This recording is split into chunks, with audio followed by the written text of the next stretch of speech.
It is another edition of WTOP Huddle. They keep asking us back, which is a good thing. It's good to see Chris Cichon tanned and relaxed and back from the honeymoon. Rob Woodfork is with us, Dave Preston, and George Wallace as well. And here we go. And I'll just start with a team that I'm covering pretty closely, and we want to talk about this, the Wizards. And I just got a heartburn as I looked at another headline about the misunderstood Russell Westbrook and what should we know about Russell Westbrook?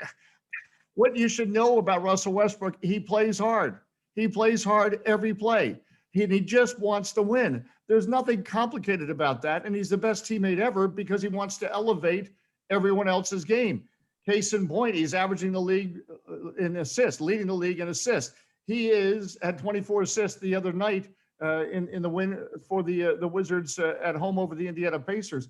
But for me, what sums up Russell Westbrook is he battles against three forwards for the Pacers. He battles, gets the rebound, and shovels it to Alex Len. You know what that makes the score?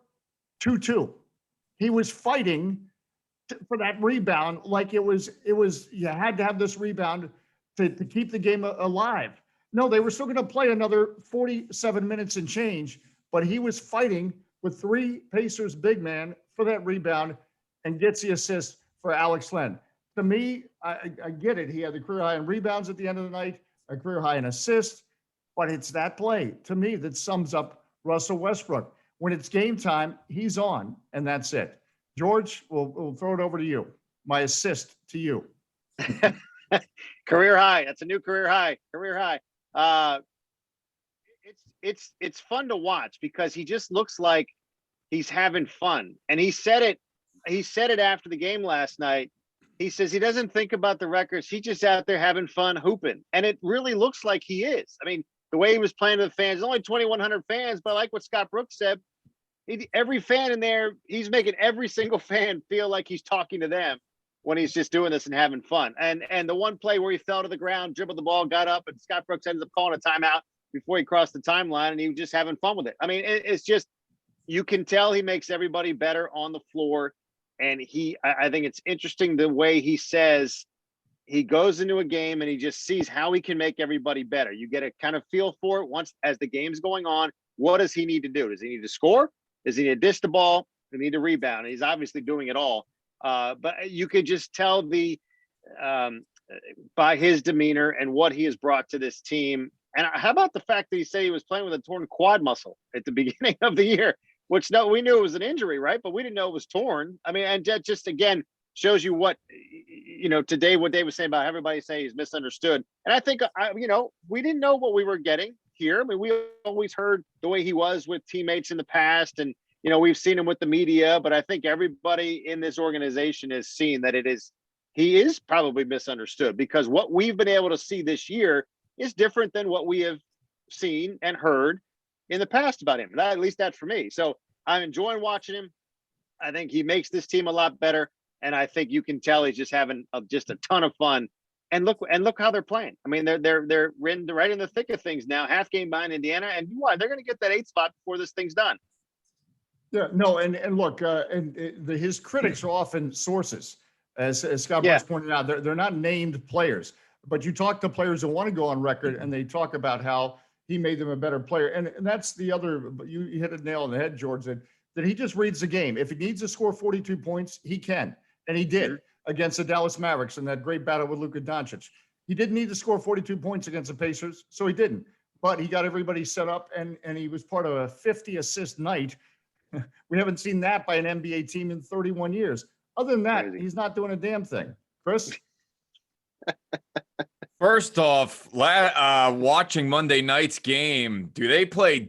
I know been talked about for years in the NBA, but man, there was no defense played last night. 154-141. Goodness gracious. But to Russell Westbrook, 24 assists.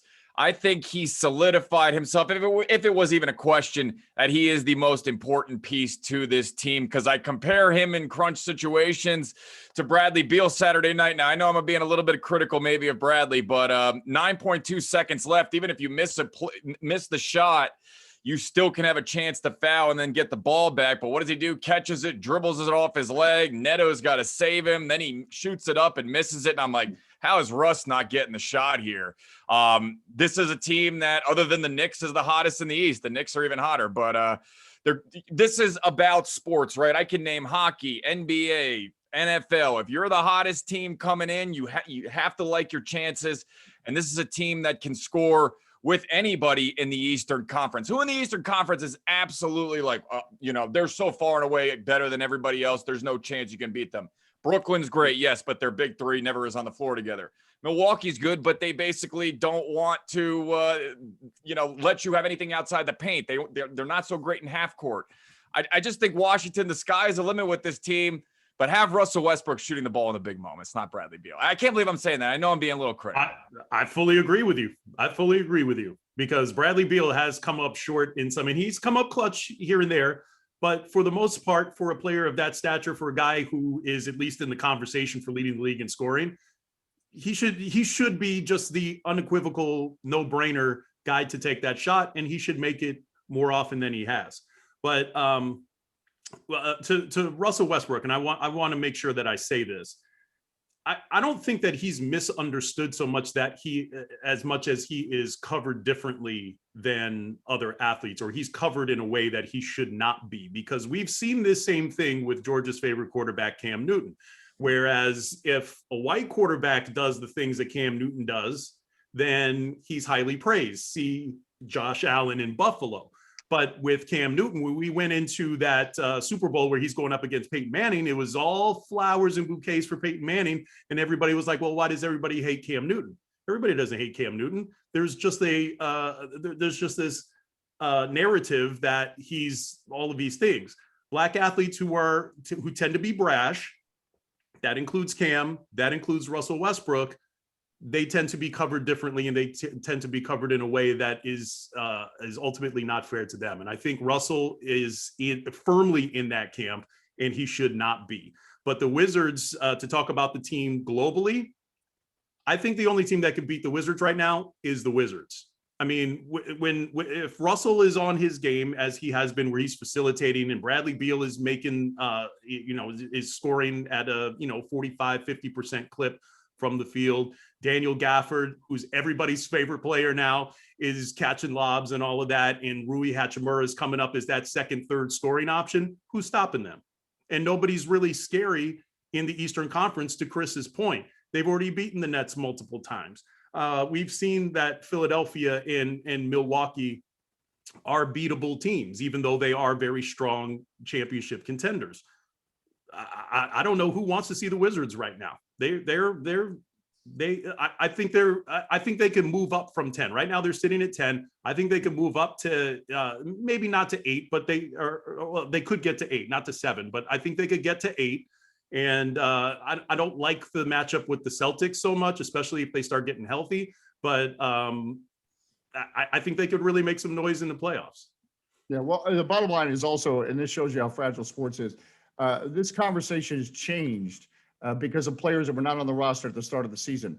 And that's Alex Len and Daniel Gafford. And his Thomas Boswell wrote a wonderful column. It is, yes, it's Beal, and the story right now for the Wizards, it's Beal and Westbrook, and then fill in the blank. It could be Anthony Gill one night helping this team out. So there's a neat dynamic there. But they're accomplishing what they are accomplishing because they have an all-star center. It just happens to take 3 players to make up an all-star center.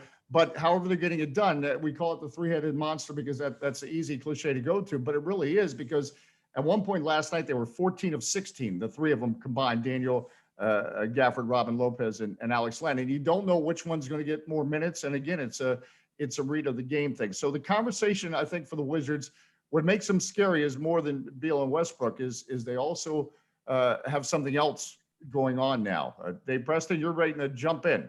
Yeah, well, I think a couple of things. First, Westbrook's we've mentioned this early on in this year. He's an incredible catalyst on both ends of the floor, and just his presence, his intensity rubs off on the other guys. You're not going to see players take possessions off while Russell Westbrook is on the floor. You're not going to see teams take games off when Russell Westbrook is on this roster. Two, there are 48 minutes in a regulation game. 5 players, that's 240 minutes. So if you get 40 minutes from Russell Westbrook, 40 minutes from Bradley Beal, that's 80 of your 240 minutes are from those 2 guards, 2 NBA All-Stars. That means you need to come up with 160 more minutes from the other 10 plus guys. And I'm not saying that Rui Hachimura is going to be on every night. Same with Davis Bertans, Neto, Gafford. They're not all going to have their A game every single night. They're not that type of player. But with the luxury of having Russell Westbrook and Bradley Beal on your roster in your games every night, is you don't need the A game from every one of your other players. You can get a great game from Rui one night and a so-so night from him another evening. You can get Davis Bertans knocking down 6 of 12 from three-point range one evening. You can get him being a non-factor the next. Same with Neto, same with Gafford. But I like the complementary pieces that Tommy Sheppard has put together on this roster. A lot of these pieces put together on the fly. Not to disparage previous regimes, it didn't feel like these were the moves made on the fly previously. One can, the glass is always half full, or hindsight's always 20/20 or 50/50, if I want to quote my favorite ball coach. But it just feels like the moves that Sheppard made this year, especially given the pandemic, given the season, every time he's made the move, whether to hit or hold on at the blackjack table, he's made the correct move. And even when the move is backfired, Thomas Bryant going down with a knee injury, they've been able to recover. And as Rob said, I don't think anyone in the Eastern Conference can look at the Wizards and say, oh yeah, I want them in the first round. Do I think that the Wizards can get to a conference final for the first time in, oh my goodness, oh so long, since 1979? I'm not saying they can, because once you get into the playoffs, you're playing 4 straight games, 7 straight games over a 2-week span, and things take a different ilk. But I don't think anybody has reason to take this Wizards team lightly moving towards the postseason. And I'd like to also, I think it's, you got to give credit, yes, to Tommy Sheppard, but you also got to give credit to Scott Brooks, because he's pushing the buttons now. You keep staying with the hot hand, the rotations. It took a while, yeah, because they were out for so long with COVID. They didn't have practice. They're not really practicing much now. Like Dave can attest to that. But I have to give Scott credit, and to hear Russell Westbrook say after the game Monday night how much he loves being back with Scott because he lets him be himself on the floor, I think that goes a long way too. You see him and other guys kind of fall in line. But I just want to, because I know everybody's first to crush we're crushing him earlier this season about and getting him, running him out of town. But I think he deserves some credit now. Oh, you're on mute. Dave, you're on mute. I'm sure it's funny. It sounds like it's funny. I know. I'm going with it. You're still on mute. Still on mute. Message in here. Yeah. Still Oh no, he's still going. Still on mute. In any sport, there we go. In There any we sport, go. There he is. There he We is. heard nothing. All right. I We just heard got none of that. Chris telling me on mute. I've had listeners tell me that for years, but I've always believed in any sport, you only change coaches when they really have lost the locker room. Otherwise, it's just a sugar pill to appease post-game callers who are rightfully passionate about whatever team. Is what evidence of what is happening now. You don't win 13 of 16 games if you've lost the locker room and going through what they went through. And again, Scott Brooks, I know this is his 5th year, but it's not his 5th year with the same team. If we were talking about 5 straight years of the same team and really going nowhere, then that's a fair question on the coaching. But this is really a reboot within the last year and a half of going to young players. And now we're starting to see, as George said, pushing the right rotation, Chandler Hutchison getting involved. There's so many, when do you play which center during the course of a game? He is pushing the right buttons. And that's critical, because that's this team dynamic, because we always talk about, to win a title in the NBA, you need a big 3, so to speak. And you've got Westbrook, you got Beal, but then after that, it's got to be a collective third person, if you will, to be part of the equation. And the one thing about Russell Westbrook, it occurred to me this morning that he challenges everyone, not only his teammates to be better, he challenges us to be better. Because I'm thinking, how do you write this story on this guy's game? And no player ever had 24 assists and 21 rebounds. He's in the same category Wilt Chamberlain. The last triple-double still, besides Westbrook, was Oscar Robertson in 1962. So all these numbers start flying at you. So even challenge us to be better. So how do we tell this story? Because Russell Westbrook is doing things that we typically don't write about or talk about. Yeah, I mean, you have a point guard who's getting 20 rebound games. I mean, that to me, regardless of what area you're playing in, that's just a mind-boggling number of rebounds for a guy who's not the tallest on the floor. And we were talking about it here before we were recording. We were talking, what is it? He's 8th in the league in rebounds, Dave. And everybody above him is like a forward or a big man, and then you have a point guard. 6'10". Yeah, you have a point guard who's, so it's just crazy the things that he's doing, and I hope we appreciate it, quite frankly, because it's a special time to be a DC sports fan just in general. When you look at the star quality players that we have right now, all of the teams are relevant in the playoff conversations. It's a great time to be a sports fan in DC, and certainly for us who get to cover them for a living. No, it's a great point. And again, as we'll shift, and again, nobody here is saying get ready for a parade this summer with the Wizards. But the bottom line is, I think the takeaway is appreciate this team because it is a lot of fun. The Nationals, George, what's your take on this team? Is again, I think in some ways you have a manager in Davey Martinez that they went through the hiccups and dealt with injuries and COVID and et cetera, et cetera. And here, as we turn the page, we're talking about a team that's, competitive once again.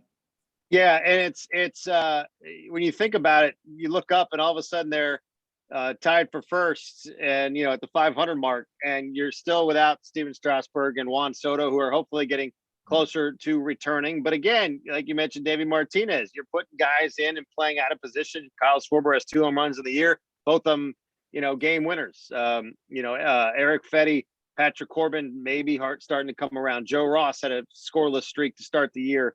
Had a little bit of hiccup, but he's coming back. Max Scherzer, when the second you think he's down, he comes back with a complete game, 9 strikeout performance, then goes to the baby and goes to the hospital and has a baby. So, these guys kind of weathering the storm here. We've seen them get knocked down. And then the good part is the East right now, everybody's beating up on each other, right? So it's nobody's going to kind of run away with this thing, I don't think. And you stay in the mix. You get to play everybody 18 times, which is a good thing. And you see what happens. You weather the storm, which is what we've seen this team do so often. And you're doing it now without 2 of your big guns. So again, how many years have we said, well, wait till this whole lineup gets together, wait till the whole pitching staff's back. So maybe we're seeing that again. And right now they're treading water, and they're above water, actually, at the top of the division. So it's good to see. And hopefully their best baseball is still yet to come. Yeah. And they're not 19-31. So they're already ahead of the game. I think you've got a sports cast coming up, right, George? You got to jump. I do. So that's my parting. Before you jump real quick, we'll get back to the Nats. Your take on the Washington football team draft. You happy with it? Oh, I am. I think so. And again, we don't know anything about drafts, right? For 2, 3, 4 years down the road, but I think they addressed things that they needed to. Jamin Davis, look, I believe Ron Rivera when he says he was the highest graded player on the board. Take him, fine. You address some holes at offensive line. You get a tight end out of the deal too. And the best thing I like that they didn't go crazy, trade up to go get a quarterback. I'm very happy with that, and I think they'll be fine. All right, go inform the masses. Tell them we all said hello. Okay. I'll tell everybody says hello. We'll jump to the Washington football team, the draft in a moment. But any other thoughts on the Nationals? I'll throw it out. Rob, I'll start with you. It's a really weird season for them because if you look at them statistically, it doesn't make sense because they're, what are they, 5th in batting average, but they're 3rd worst in runs scored. And then you would think that a team that's not scoring well is 500 because they're pitching extremely well. They're dead center, middle of the road, 15th in ERA. So they're not great at anything. They're just kind of piecing together performances here and there and winning different ways with different guys. And that's it kind of reflects what the Wizards are doing in a sense, in terms of being able to get performances from guys you didn't expect to get big performances from, sort of carrying the day. So just like George said, I hope that they do start to get healthy. You get Strasburg back, you get Soto back, and hopefully that can spark maybe a run where you can win, 8 or 9 or 10 in a row and start to separate in what is a very competitive division. But I mean, the fact of the matter, for them to be at what are they, 12-12 instead of 8-16 right now, it doesn't sound like 4 games doesn't sound like a lot at this period of the season, but it does matter a lot in terms of them being able to weather the storm and then being able to get on a run against some of these better teams as we go deeper into the season. Dave, you don't have as good a tan as Chris, so we'll go to you first. Oh, you're too kind. I think a couple of things about the Nats. First, the move of Starlin Castro to third base.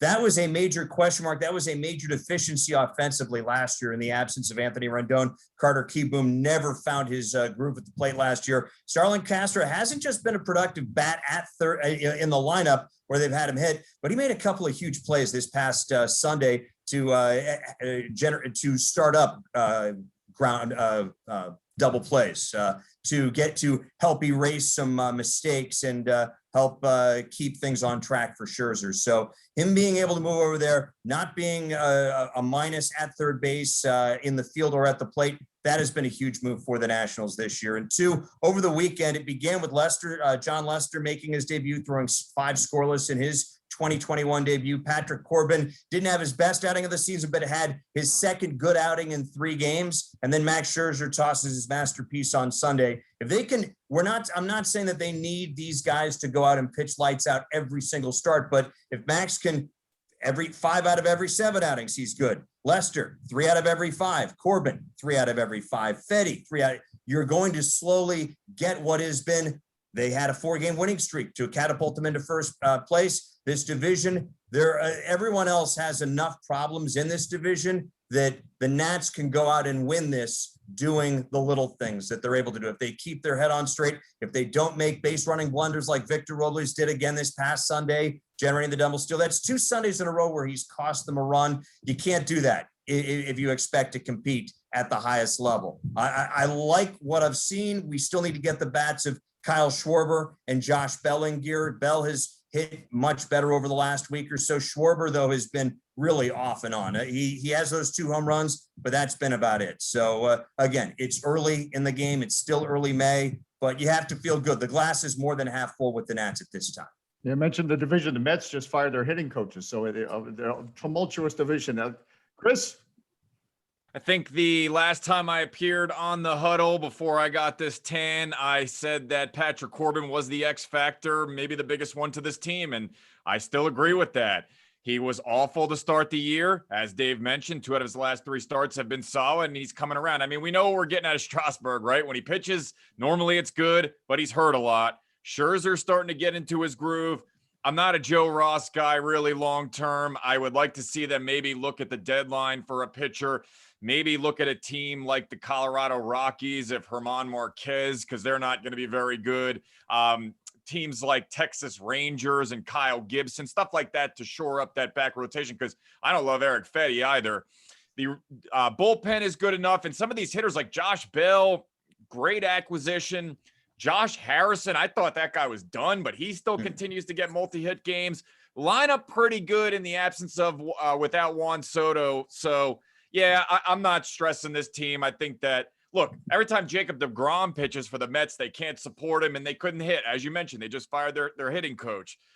Philadelphia's all right. You know, they have their moments, but I don't think their rotation is anything that special. Miami doesn't, dealing with some injuries. They're young. Still think Washington is better. Atlanta, still the cream of the, but even Atlanta sometimes, I think Washington's neck and neck with them. So I'm not, long story short, not concerned with this team. They'll get through the dog days of summer, and I hope they make some deals at the deadline. I love it. One last thing, I hate to jump in, Dave. One last thing about the Nationals. If you're a Nats fan and you watch their game on Sunday, their victory over Miami, and then stayed up late to watch the Mets play the Phillies, you can't feel much better about this team. Seeing those 2 punch-drunk teams basically do everything they could to lose the game and extend the game past midnight, you have to feel good about the Nats' chances. It's good to get punch drunk in the show. And that's what I love about Chris, is even with the suntan, he's got an edge. I was about to say he doesn't like me anymore. But anyway, all right, final moments. Dave, I was up with you till 2 a.m. watching DC United Saturday night. How could you say I don't love you? Well, everybody knows how this works. I just got the Zoom warning. We're running out of time. Final thoughts, anybody on the NFL draft? Chris, I'll start with you, and we'll work around. We'll continue with you, Chris. Jamin Davis, I thought maybe he was a little bit of an early selection. There was some that had him as a second round grade and whatnot. So Overall, I think that they acquired some depth, especially. So here's my biggest takeaway. Now, come to think of it, Ryan Kerrigan's probably gone, right? I mean, in the Martin Mayhew was asked about drafting and potentially Kerrigan being back, and he was like, "Oh no, we have some edge rushers that we acquired in the draft, 2 7th-round guys." You could have said, "Oh, they're just depth guys. We'll see if they make the team." No, you say that they're going to compete on the roster this upcoming season. That doesn't bode well for Kerrigan. It's been a great run here. I don't know what the market will be for him. I think somebody will pick him up, but I think Kerrigan's days, I think we all know, are his best days are behind him. It's unfortunate because it was staple this town. Yeah, Rob. Well, I wouldn't rule out him coming back. That I don't think that's off the table. If it's likely or not is kind of another question. But I thought they had a good draft, and as George mentioned, they didn't go crazy and try to trade up for a quarterback. So I thought that was the best move of all. You take a guy in Jamin Davis, who, I mean, a lot of people have praised that pick as much. You know, maybe you could have gotten him a little later. I don't know. I don't think he would have been on the board in round 2, but he fits what you do. Certainly, we have a head coach and a defensive coordinator here who both play the linebacker position, and they've probably forgotten more about it than I will ever know. So I trust their judgment when it comes to linebackers. So I thought that was a good first round pick. Continue to build that defense, make it go from good to great. If that pick helps do that in the second round, instead of going for one of the quarterbacks again, you go with an offensive tackle in Cosme, who, for everything I've heard, he's a little bit more raw than you'd like in a second round pick. But if he ends up being your starting left tackle, then you've addressed 2 areas of need as opposed to trying to jump all the way up for a quarterback that, let's be honest, you're probably not going to start this year anyway. So good on them for sticking to their board, multiplying their picks. We all know that that's kind of the way that you build a championship roster, and hopefully somebody steps up in that draft. And I know a lot of people have been talking about next year, it's not going to be as good a quarterback draft. You know, there's always somebody who steps up that you didn't expect to see coming, sort of like a Joe Burrow. I don't think anybody saw that coming. So maybe somebody steps up and becomes that guy who's available for Washington if they're in a position to take them. All right, Dave Preston, final thoughts, draft, Washington or otherwise. Okay, well, I'm just happy that there's a sense of confidence as opposed to previous years where it's like, oh my goodness, what is this draft going to bring us? What are they going to trade for 3 receivers in the second round, Vinny Serrato like? Are they going to dump a bunch of draft picks? I'm going to go early. The wide receiver out of BYU, Dax, I am saying that he is the odds-on favorite to win the Babe Laufenberg Award as the Washington football player who does the most in August in the preseason. He's going to be the guy that we're going to be talking about. Like he is this year's Colt Brennan, where we're like, oh my goodness, get the ball to Dax. He's the new Trey Quinn, so to speak. That's my football take. Hockey, I'd like to talk a little bit about that. Capitals with a bit of a hiccup. Evgeny Kuznetsov, Ilya Samsonov, both suspended because of being late to a team function. They weren't able to play in Monday evening's win over the Rangers. Moving forward, that's kind of a concern. When you look at the history for these guys, great upside, fantastic ceiling. Kuznetsov, I thought he was going to be the future star from his play in the 2018 NHL playoffs. I thought that was going to be a transfer of power. Yes, Ovi was still going to be great, but Kuzi was going to be the guy, the way he played during those playoff games. And he's had some off the ice issues in the last 2 years. Samsonov had that ATV accident that really helped torpedo their run last year during the pause during the pandemic. So the more those things happen, the more you wonder, are those guys serious enough hockey players to be on a championship driven team like the Capitals? And also you look at the Caps as a geared towards the playoffs. They're 3-4 this season so far against Boston, 2-2-4 against Pittsburgh, 6-2 against the Islanders, the 3 potential teams that they would face in the postseason. And I think from what I've seen, their games with the Islanders have been the toughest, even though they've won 6 of 8 of them. So a lot of question marks surrounding the Capitals, even though in Caps we trust they've been a good team the last decade plus. And again, we don't know what a lower body injury is because it could be everything from a broken leg to a scratch on the knee. But you wonder if they should rest Alex Ovechkin down the stretch because I get you're I still would. jockeying for position in the standings, but as we've seen in the past, it's what you do in the Yeah, postseason. it doesn't matter in the NHL. How many President's trophies have they won and then lost Right. first, second round? So And again, I don't know the Nate, but it just concerned me when he only got through 39 seconds of the Rangers game on Monday night and had to go off. So that tells me that he's now missed basically 5 games, 4 games, and only played 39 seconds in one. To me, that's a concern, and you want him rested and ready for the postseason. And we are cheap. We don't want to pay for extra time. So our WTOP huddle comes to an end. Boy, we all better get in the tanning booth next week to keep up with Chris, but it's good to have Chris back. No, I don't know. You're a little bit too shiny. I think you need to get in the tanning booth too. For the whole gang, Dave Preston, George Wallace, Chris Cichon, Rob Woodfork, I'm Dave Johnson. Thanks for your time. break. Great.